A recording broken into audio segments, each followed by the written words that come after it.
feel so much better than I did 10 years ago. 10 years ago, I wasn't functioning properly. I was really down, really depressed, blamed everyone for everything. And now I just feel so much better. I'm really enjoying my life. I'm happy. I enjoy my children. I'm self-employed. Things are going a lot better than they were. 10 times better.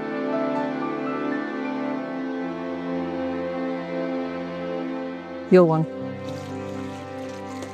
I didn't speak this. So if you get the eggs and guasso, please. Okay. Okay. I had to wait for a house on my road. It sounds like a very little thing, but it's actually a very big thing. I privately rent. I became self-employed. Again, I'd done it before, but it was quite a big move because I am financially responsible for my 2 children. I think what I've done is push myself quite a lot. I didn't have the courage to do things before. So if you'd said to me, go for this job, there's no way I would have gone because I would have thought, no, I can't do it. If you said, I don't know, go and speak to that person, go and speak to that stranger, I wouldn't have been able to do it. It sounds like a silly thing, but I wouldn't have had the self-confidence. Yeah, don't be frightened to tell the truth about mummy. Don't be scared. Well, if you want the truth. How do you get on with your mummy? Quite good, yeah. Only quite? Yeah, no, good. Yeah, we get on quite well, yeah. 10 years ago, I was a mess. I was very flat. I was not enjoying the children, not enjoying my life. I blamed others for everything that went wrong in my life. I blamed myself for everything. I couldn't function from day to day at all. It's horrible. And now I can't remember that. But I remember that feeling of not enjoying anything and being very, very flat and very unhappy, I think. I was taking Effexor and Valium to start with. And in the beginning, they worked. And the Effexor was quite easy to come off after about 9 months. I think that it got me out of the doldrums quite a bit, and the Valium helped with panic attacks.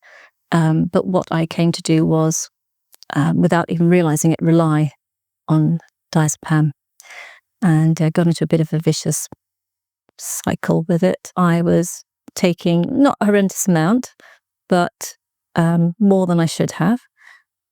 And obviously, my doctor then became aware of that and acted in the best way, the appropriate way, by trying to wean me off it. But because I'd actually lied about the amount I was on, I had a short, sharp shock in terms of withdrawal symptoms. And that probably lasted for about 4 days before I'd had enough and kind of said I can't take any more and confessed everything was going horribly wrong and why it was. And then I was put on a program of reduction, which has been very helpful. And basically, I was able to stick to the reduction because the symptoms of withdrawal were so bad and so sudden, it shocked the life out of me. And I don't ever want to go through that again. And I was actually feeling a lot better in myself. But for some reason, I was just attached to this. I thought I needed this crutch. I think there's several life events that I hadn't probably dealt with very well. But on the other hand, at that time, I wasn't taking responsibility for my own part in anything at all. I was just constantly blaming everyone else for my problems. So it becomes quite a self-destructive pattern. But at the same time, I had a goal.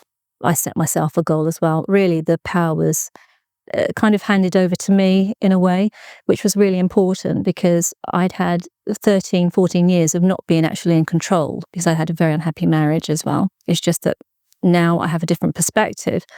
I can always be irritated when I see things in other people that I was doing myself. And everyone can get better, I'm sure of it. I'm sure of it with the right care, everyone can get better.